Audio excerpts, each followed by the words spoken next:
he asked us what business we're in. We're in the business of making money. And video games is the vehicle we chose to do so. And I remember like the metaphorical slap in the face.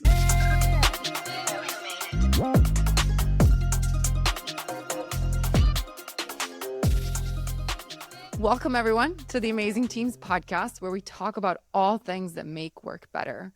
Today, I'm joined by Martin Gourdeau, CEO of Vacation Tracker. Martin came into Vacation Tracker about 10 months ago to help scale a bootstrapped, fully remote SaaS company across 6 countries. Before that, he spent 4 years at WorkLeap, most recently as president and general manager, where he helped lead a major rebrand and ran their performance product. Today, we're going to talk about something he's thought about a lot in his career: how being radically transparent about business reality, including money and hard decisions, changes the culture you end up with. Martin, thank you so much for being here. Thanks, Una. Pleasure to be on. So tell me more about 10 months into your new role. What are you focused on at Vacation Tracker? Yes, coming up to almost a year now. The focus is on growth. We're about 20 people. We're doing pretty well, to be honest. We're approaching like 3 million AR, about a few thousand paying customers. We have customers in just over 100 countries. So it's a super incredible like sandbox to play in. All focus is on growing the business. Starting with that transparency, right? You guys share your revenue numbers, your customers, everything. Was that the case before you joined, or did you open up that playbook? It was quite transparent before in terms of like values and how we run a business. I was already quite aligned with the two co-founders. I mean, I think it's not necessarily a question for Vacation Tracker being more transparent. It's more about what to share. What I'm trying to change a little bit more is talking about our position in the market, our strategy, our playbook, why it makes sense from a business perspective. I'm just trying to open up like the horizon a bit more to have like a very open conversation about our position in the market versus our competitors, and our ideal customer profile and stuff like that. It's fun because we had Love on the podcast, feels like forever ago, probably a couple years ago. So it's fun to hear, okay, changing of the guards, new person in. And before we go into transparency, I wanted to ask you, speaking of your positioning, your tagline on your LinkedIn profile, it says time off is a performance strategy, not a reward. Unpack that for me and for our listeners. Yeah. What do you mean by that? And so if you look at the product that we sell today, it could be interpreted in a very tactical way of we basically simplify leave management for SMBs. And that's exactly what we do. If you look at it at first level, it kind of reconnects to the reason that, drove me to join the business is the more aspirational aspect of it, which is, it's a bit more strategic, I think, for businesses as well, is with everything going on in the market and all these new tools that are coming out, we can all feel like this like augmented need to perform better and to do more. And it's kind of funny because everyone's talking about like AI to replace us, and everything I've been seeing up to now is, for me anyways, I'm just working more, and the people in the team are just working more because the bar is keeps on raising, and these expectations of using all these tools and deliver 5 or 10x more than before. So that calls on people's energy, right? And energy management becomes a thing that's very important. And that's how this circles back to the tagline. I think SMBs in particular are under tremendous pressure right now to deliver more with less. And that takes a toll on teams' energy levels. And we're at the forefront of helping manage that, basically. I'm curious, what is the vacation policy at a company that helps others with their leave management? What's your guys' vacation policy at Vacation Tracker? That's a good question. It's the first time I think someone asked me that. So I've worked in many companies that had like the unlimited, that are not really unlimited vacations. And I really appreciate the approach. We basically have a flat policy. So everyone has the same number of days. It's quite generous. I think it's 20 days. So 20 days for everyone. Plus, obviously stat holidays and we slow down the business during like Christmas and stuff like that.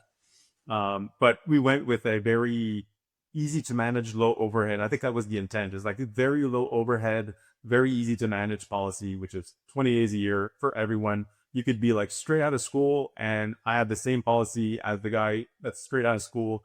So it's very fair for everyone. And it's actually pretty great. Nice. So it's worked out for you guys. You're not changing it in your new role. You're like, this works. No plans to change it. Yeah. Okay, now onto the transparency. When did this become a thing that you believe in? That transparency is how you want to run businesses? Yeah. And I just want to be clear about the type of transparency that I'm talking about here is really like the business reality. And like you said in your introduction, it's more about business metrics and how the business is run and the objectives and how people relate to that and teams relate to that. So I think when you talk about like radical transparency, it could be interpreted in many different ways. It could be in like performance management. It could be in, a bunch of various ways. But the one I'm talking about today is really with regards to what's going on in the business, in the market reality, like you said, profitability, the concept of, people that drive revenue and objectives and how the business can be run in relationship with those numbers. I was always exposed to various degrees in my previous experiences, specifically thinking of more early on in my career. I started working like out of school at this very small company. It's like a service company of about 20 people. And it was basically a complete black box. All I knew was I had to do my job and I had to negotiate my salary. And I had no idea if the business was profitable or not. I had no idea who owned the business, what their ambitions were. So it's very hard to be aligned, right? Like you just have your heads down and you just do your day-to-day thing. And then in my first big experience, in a not big experience, but in a larger company was at Electronic Arts. And this was around 2005-ish, 2005, 2006. And we were creating this new studio, which was awesome because I saw the creation of a new culture. I was like in the first 15 or 20 employees, and then we scaled up to about 800 people over 5 years. But like that 800, we were a small part of a much bigger business, right? Even back then, I don't know what the headcount is now, but back then it was 10,000 employees, publicly listed, publicly traded. So it's very, big business. And the first year or so, I was exposed to this awesome culture that we created in the Montreal studio. It was basically, we created our own culture. It was very creative and high performance, hard working. But again, there was no financial context to what we were doing, right? And funny anecdote, one of the first trips that I did to our headquarters in California, they added a technical role at the time. It was my first time managing a team, so my first managing experience. And I was managing my team, kind of aligning with the culture that we built in Montreal, right? Which was making great games, the highest quality as possible, and try to produce the next big hit, right? So I get flown into headquarters for this like centralization alignment meeting thing with maybe 15 or 20 people that had the same role as me in a bunch of studios around the world. We had all these workshops and super interesting. And at a certain point, the CFO, like global CFO of EA, I don't remember his name, but super cool guy. He asked to have like 30 minutes with our team. And I found it kind of odd because he was basically running a business from a financial perspective. So he walks in the room and does like a quick introduction. And then he asked us what business we're in. So everyone's like kind of shy raising their hand of like, video games. And then some people say like entertainment. And he's like, no, like just shutting everyone down. Everyone gives these ideas. And he's like, I'm always going to remember this quote. He's like, we're in the business of making money. And video games is the vehicle we chose to do so. And I remember the cold shower that rained upon the entire room. And he was basically speaking on behalf of the global leadership team and it being a public company that worked for its shareholders. And I remember like the metaphorical slap in the face of like coming from this, like the local studio that we were working with these artists that were super passionate about the craft and the video games. And then you get this kind of reality check from, a very high level person. And then he went around the room and explained all various responsibilities of each studio, how they were contributing to this objective. And I remember when he got to Montreal, I don't remember the exact words, but it was something like, we opened your studio so you can provide 80% of the quality for 60% of the cost. It was basically a low cost location and they wanted decent quality. And that was the expectation. And I had never heard that at the local studio. And I was like, why? Like, why is this not shared in our day-to-day because like it's very important and it's alignment with the business. And it's that moment on. I remember it so clearly because it really kind of marked me. And I understood of like, okay, you might not be aligned with this, but this is where the company's going. And this is our reason of being in the company. Many things made a lot of sense because we were working at a level, locally in Montreal under like the general manager, basically, which I had a great relationship with. But he was running the studio the best way he thought to, extract the most out of the people. So there's like this abstraction layer between, the public company financial objectives and the culture that, he tried to create locally. And it was my first experience where I saw kind of the disconnect there. And I think, all these like dots starting to connect after that. And, I could have been in a position where I was like super passionate about video games and this was like way too, like profit oriented and you could interpret that however you will. I decided to like buy in. I was like, okay, this is the company I just work for. This is their objective. This is what we're going through right now. We need to like get the share price back up. And this is the reality. And there are like consequences. And the CFO didn't just drop this, it had matter to do with like how much we could borrow to make better gains. And it was like this big wheel in motion. And he explained the whole thing in like 20 minutes. And it was just so enlightening. And I came back to Montreal in a completely different mindset and it helped me do my job. Like I understand my position in the machine of Montreal and its position in the machine. And that was like really a defining moment. And I tried to kind of embrace that. I could see from that point on people in the Montreal studio that were not aligned with this philosophy and they were trying to build 100% quality games at 80% of the cost, right? And there was like a disconnect in the day to day. And you could actually see that disconnect because that was never communicated. So yeah, it was just like a kind of a short glimpse of my experience that was like the moment where I realized that was important, basically.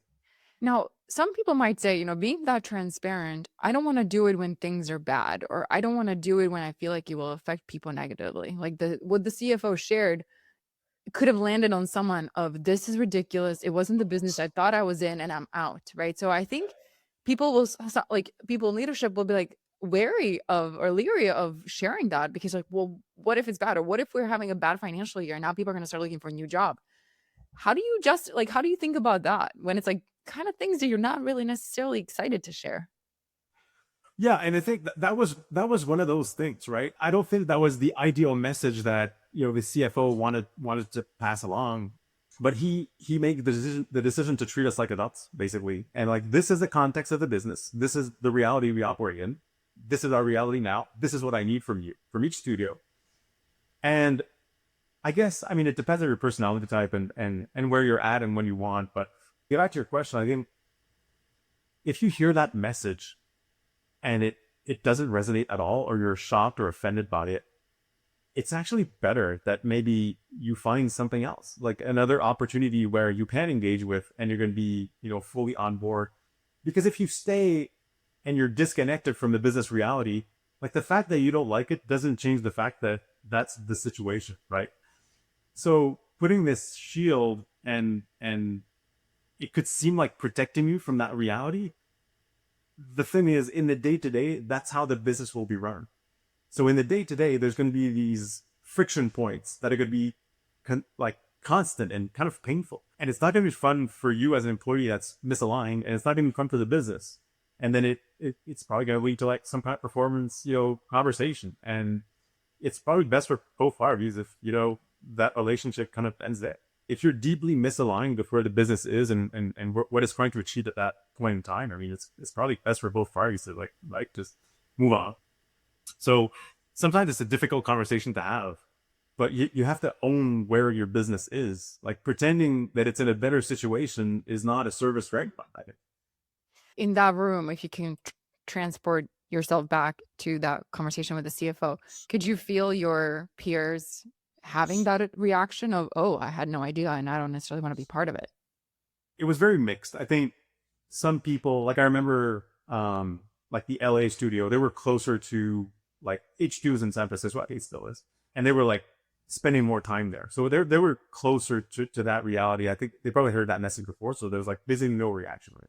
And then you could feel like geographically, the furthest you were away from HQ, the shot was a little bit bigger, which is kind of funny. But I think, yeah, it varied. It varied quite a bit. I think almost everyone was on board at the end of that talk. There was a lot of questions and a lot of, pushing back. And the CFO was really okay with it. He was just answering very clearly to the questions. It was just an honest and open, refreshing conversation. When he said it at first, obviously, it was a bit of a slap, a bit of a shock. And I think that's actually what he wanted to promote. But the message, definitely landed. Mm-hmm. So now, since then, you've obviously led teams, you've led companies, you're running a company right now. What are some of the behaviors and things that you do in your day-to-day job across those roles to maintain that transparency and build that transparency? Like, do you have, quarterly all hands where you share the financials? Do you have things you do every week? What are the practices that you might have to continue building that transparency with your teams? Yeah. It depends on the business. Like right now at Vacation Tracker, we're a smaller team, so which is great because I can over communicate, and everyone knows everything else, which is pretty awesome. So, like I think almost every week I communicate like these like core metrics for growth of the business, like MR, churn, stuff like that. And then every month, yeah, there's an all hands with everyone, which is kind of a same version as that weekly communication, but we just go a bit more in depth. We look at our objectives for the year, where we're at, and there's like this Q&A session where anyone can ask anything, basically. And I think you just have to adapt to the business that you're in, right? If you're in a bigger business, the weekly thing obviously doesn't work. When I was at work week, I was doing monthly town halls with about like 450 people. And we had this special guest of like, let's say product comes in or marketing comes in and presents like some big thing that they achieved if I'm working on. But the common denominator was at the end of the meeting, whoever presented, I was always one of the presenters, but if I had product or sales or whoever with me present, we would all say at the end for a very open Q&A where I would invite the whole company to ask any questions and actually invite the hard runs, right? Because those are the good questions that you want to ask, because chances are, if you're hesitant to ask a difficult question, there's a bunch of other people that have the same question that are scared to ask it, right? So, and yeah, we had built this incredible culture of quite open transparency of like where the business is at, what the reality is, what the challenges are. And yeah, sometimes you have tough questions of like, if you don't achieve X, like what are the consequences? And I would just answer very blunt, like these are the consequences. And there's a way to be transparent and not, kind of doomy-gloomy, you can be factual and keep your heads up and stay positive and have, trust and confidence in the plan. But a question is asked, I'll answer it. And I always used to tell everyone, like, don't ask the question if you don't want the answer. And people at first didn't understand, and then they kind of got it after a few questions that they didn't really want the answer to. But yeah, I think you have to adapt to the size of the business and the reality. What are the things that are off limits? Are there any that you just don't share? Not you, but the company shouldn't. Maybe salaries or I don't know, bonuses. Like, what are the things you're like, you know what, this is just private? Well, anything that's specific to a person, Mm-hmm. I think is off limits when it comes to like the personal side of it. If it's the person's performance in the business and the impact of that, like obviously I would not point out like a person by name and shine a light on their lack of performance and the effect on the business in a town hall. That would not make any sense at all. Yeah, absolutely. A team, I think a team should be accountable in front of the whole company in terms of like the performance and their effects. In terms of like information sharing, I mean, down to like people's salary, like I would not go the TS like person. I know some companies explored like wide open, like, salary, Open comp. Super open policies. To me, that's infringing on like your personal information, and I would say maybe disrespectful, but it's just like it's not for me to share that information. I think if people want to talk about it openly, they can do it. But your revenue, your personal revenue has an impact on like you and your family. And to me, that's personal information. But anything other than that, is like free game. What do you think most leaders get wrong about being transparent and building some sort of that sort of culture? I think it's the purpose. It's not being transparent just to be transparent. It's why. Like, why are you sharing this information? And I started doing it just to get the most out of my team, to give them the context and treat everyone like adults, right? I don't like having filtered information. I like to have all the information. So that's how I treat people. And it's not like a, you have to be very careful not to go into like this building a culture guru kind of situation, where you're transparent just to be transparent, to be trendy kind of thing. Um, I started doing it purely for like performance reasons. And I found that if you hire the right people and you give them all the information, they perform better. So it's a very, performance oriented. And let's say someone hasn't shared a lot of information with their team. They could be vacation tracker size or bigger, and they're like, we've never shared, maybe they've shared revenue, but like nothing else. Where would you recommend someone starts? Because I feel like, a show up and throw up approach probably would not be best. It's like, let me tell you everything. How should a person start?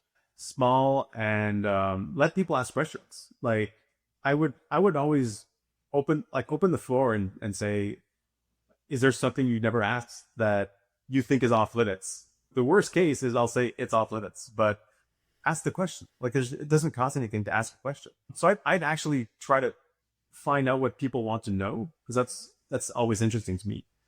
And if you do it in a proactive way, don't go for like this big reveal, right? Go for like small things and the effects of those small things on the business versus some big revelation information that's never been shared. And then people are trying to figure out why now? Why are you sharing this big thing now? And then they'll try to like fill in the blank on their own. I found that, yeah, that has a tendency to happen. And that's a common theme of like any kind of information you share, right? If there's anything you don't share, people will fill in the void. So yeah, if you do a big reveal, make sure it's attached to like a big event or some big thing that's going on. Don't do a big reveal just for the sake of being transparent. So start small, basically. That's a really good point of people will guess. Maybe they're going to stir rumors about, people are going to fill in the missing pieces. It's kind of like culture. Like culture, like if you're not intentional about it, it will just emerge. There's no point in which a company doesn't have a culture. Same thing with information. If you don't share it, people are going to start guessing, oh, what's happening to Martin? Is he leaving? Is this right? And then that's no good. Yeah, it's so funny because it's like a human personality or trait that you always assume the worst or almost the worst. So it is like an information vacuum. Your brain goes in all these directions. You try to prepare Yeah. for the worst. I think it's probably like a survival thing. And almost every time that I have like an information vacuum on my end and it gets spilled, it's always better than what I expected.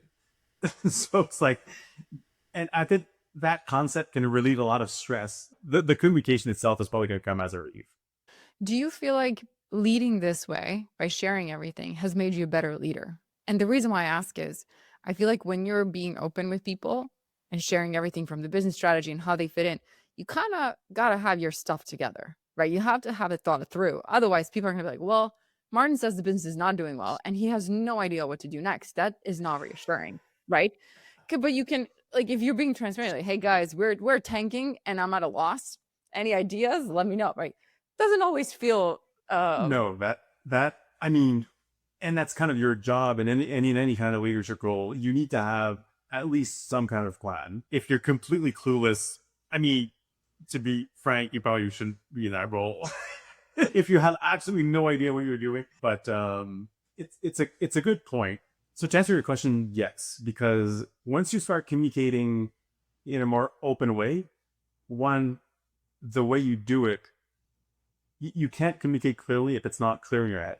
So it forces you to be structured and clear in your head of like where the business is at, what our challenges are, what the priorities of those challenges are, what we can do to address those challenges. So yes, it for sure helps you to be a better leader and to make better decisions. I remember like especially at work week, because we were a bigger team and especially in person, although we didn't do the Q&A in person, but we did these gatherings. I think they still do them today, but once or twice a year, we did these gatherings and you're on a stage, in front of 450 people. Your thoughts better be clear, right? You can't have like all your notes, like at home, I'd have like some notes lying around and you have a reference point, but presenting like where the business is at and where our biggest challenges are and what the consequences of those challenges are in front of like a couple hundred people, you really have to get your shit together basically. And everything has to be very structured in your head. And it's kind of a forcing function of fear faith. So yes. And you know what? I don't think you have to have the answer as a leader. Correct me if I'm wrong. Sometimes it's okay to also ask people for help. Like I remember Of listening course. to Cotopaxi, Cotopaxi, the outdoor retail company, the colorful stuff. And I remember listening to their founder talk about 2020 and how no one was going anywhere, let alone buying a backpack to go hiking, right? And things just went bad, right? They were like a month away from just going out of business. And he presented to the whole company and said, "Hey guys, it's pretty bad out there. If anyone has any ideas, like let's go, let's brainstorm." And someone came up with those colorful masks that people were wearing for a while that said "do good." And they sold so many because there was such a shortage of masks. And it really kept the company afloat until people started traveling again. So like he was open and he was like, all comers, ideas, let's go, all hands on deck. So you don't have to always be like, know what to do next because sometimes you just don't, right? Yeah, I mean that's a very extreme example, right? There was like a Exactly. big event, and Exactly. it's the one exception to what I said earlier of like if you have no idea what you're doing, you probably shouldn't be in that seat. Yep. I think like for example, everything that happened during COVID, I mean, it just mute a bunch of businesses, and I think a lot of people had no idea how to react to it. It's a once in a lifetime thing. To me, that's Yes, an for exception. sure. Um, but to get back to your point, yeah, I mean, there's a bunch of like during these Q&As that I've done throughout my career where someone asks a really tough question, you're completely blindsided, and or it's a very specific metric, and I don't know. Like the answer is I don't know, and I'll get back to you. I'll look into it. I agree it's important. I don't know the answer. I'll get back to you. And we I do these like a follow up process, and share the question and the answer to the entire committee. And it's okay. Like and sometimes you actually don't know the answer, even if it's some research. If it's a metric, you can look up the metric. If it's a more strategic Mm-hmm. decision or Yep. question, and you just don't have an answer yet, maybe the answer is I don't have an answer yet, and you give a timeline as to like when to have an answer, and don't hold yourself accountable to that question. But yeah, I mean, no one has all the answers, right? And it's okay. It's part of building that trust of you not bullshitting, basically. In Yeah. most Q&As Yeah. is actually saying, you don't have the answer. Would you both have the answer? How do you get clear on the objectives and the priorities? Do you have, kind of think in the dark? Do you write? Do you go for a walk? How do you get clear? In the day to day, I think it's really blocking some time to actually work. Like it's easy in positions like this, it's easy to have like a fully booked calendar and you just like back to back every day doing meetings and making decisions, and you can get kind of lost in that. I'm like, why did I decide this again? And you lose context basically. You stop seeing the forest. So yeah, blocking time, never having a full day of back to back meetings, I think is quite important. That's in the day to day, and then having these rituals, right? Because again, that forcing function that I talked about earlier. If you know you have a monthly meeting, all hands, okay, take a step back. What are our objectives? We're 6 months in the year. We just have on this week, actually. First week of July, the halfway mark of the year. This is where we span our financial objectives, strategic objectives. This is where we're at.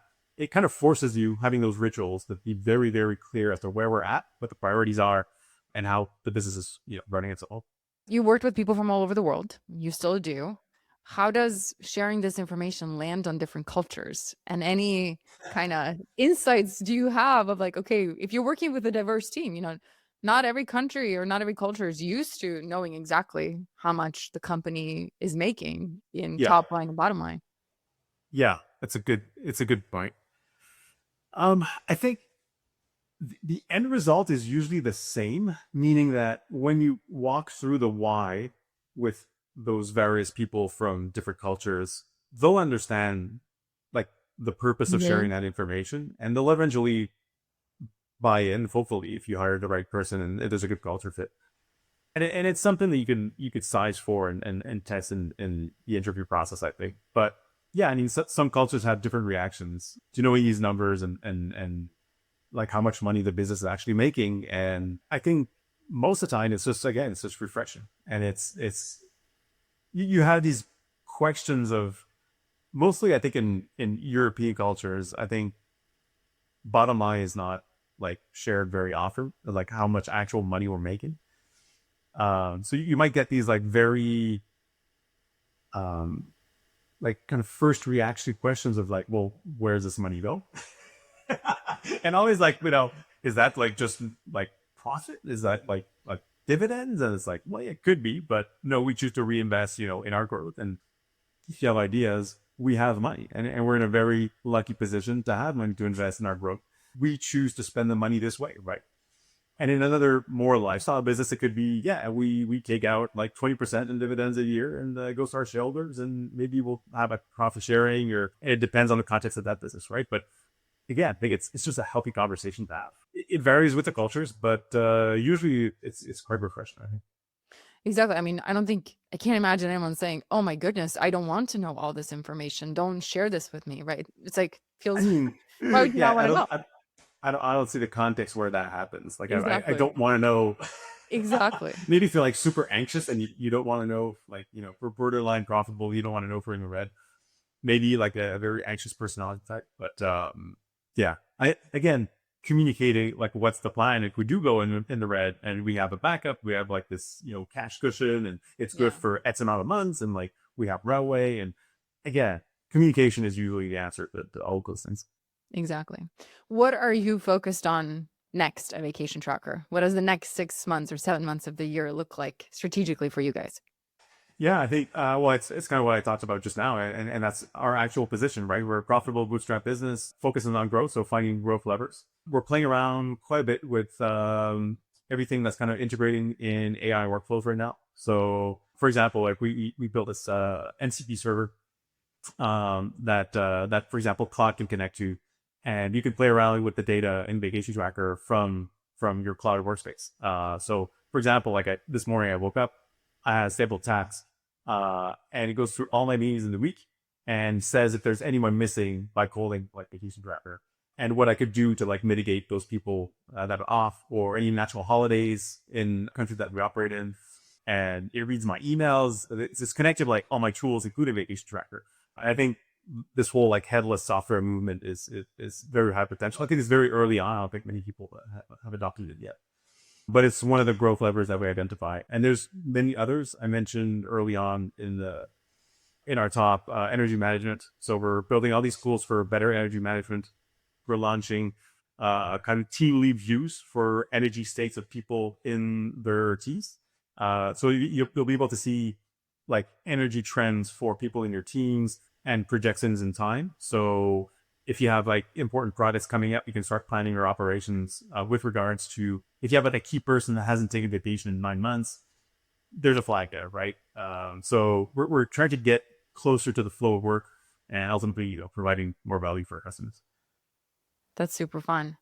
Well, Martin, we always end the podcast the same way, which is in Hey Taco, everyone has 5 tacos to give to someone every day to say thank you and appreciate them. So my question to you is, you have 5 tacos. Who would you like to give them today and why? You're putting me on the spot. Exactly. That's usually, probably a person or people have already popped into your mind just me asking that question. By the way, you can give one person all your 5 tacos if they really knocked it out of the park. You can distribute them as you see fit, but 5 is all you got. Okay. So people I work with. It doesn't matter. It could be your spouse, it could be your parents, it could Oh, be wow. your neighbor for, taking out your trash can last night when you forgot. It could be anyone. Okay, so that in that case, I have to give my first taco to my wife. My wife works in HR, and she just started a new position, but she was a performance coach for executives. She had started her own business, and she ran that for a few years. And I feel like she provided free service to me as my performance coach. She helps quite a bit in everything that's managing people and growing a business, and because it's her expertise, it's what she Mm-hmm. does.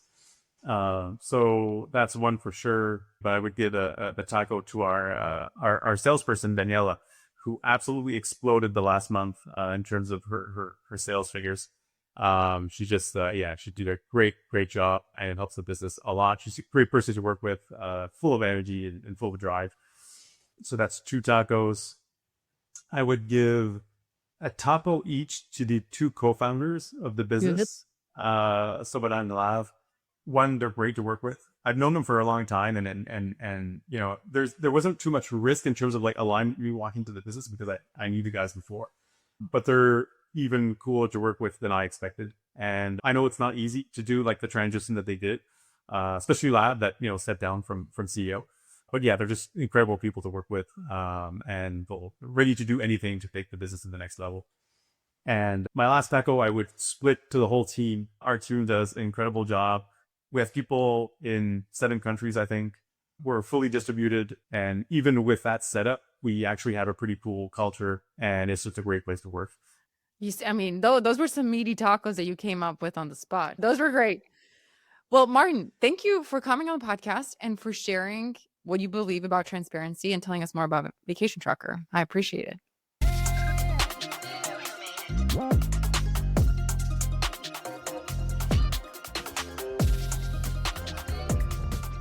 Thanks for listening.